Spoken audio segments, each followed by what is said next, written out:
میں ایک مطلب ایک شعر پیش کرنا چاہتا ہوں جی۔ ایک مطلب ایک شعر یہ کہ ہر شعر غزل کا تیرے آہنگ سے باندھو، ہر شعر غزل کا تیرے آہنگ سے باندھو، دے دے یہ اجازت تو تیرے رنگ سے باندھو، ہر شعر غزل کا تیرے آہنگ سے باندھو، دے دے یہ اجازت کے تیرے انگ سے باندھو، جب مصرع اولیٰ میں تیرا ذکر ہوا ہے، جب مصرع اولیٰ میں تیرا ذکر ہوا ہے تو مصرع ثانی بھی ذرا ڈھنگ سے باندھو۔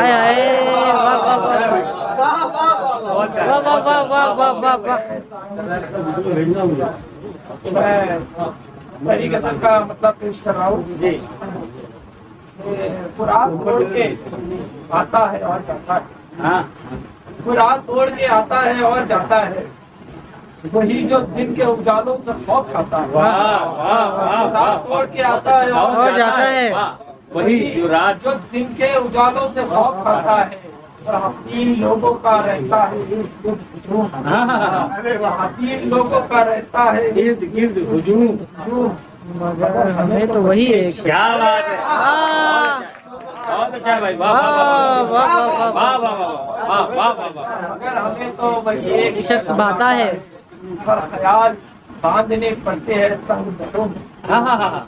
خیال باندھنے پڑتے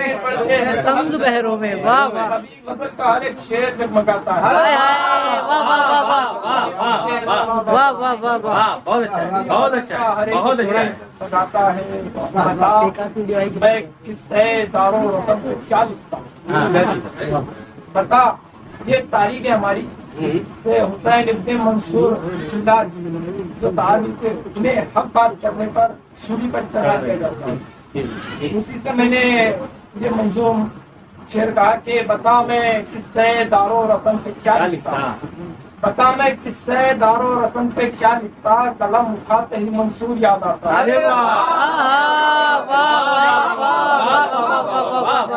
بتا میں قصے دارو رسم پہ کیا لکھتا، قلم اٹھاتے ہی منصور یاد آتا ہے، جہاں وہ آج ہے شاید کہ کل کو میں بھی رہوں، جہاں وہ آج ہے شاید کہ کل کو میں بھی رہوں، یا یہ وقت ہے ہر ایک کو آزماتا ہے،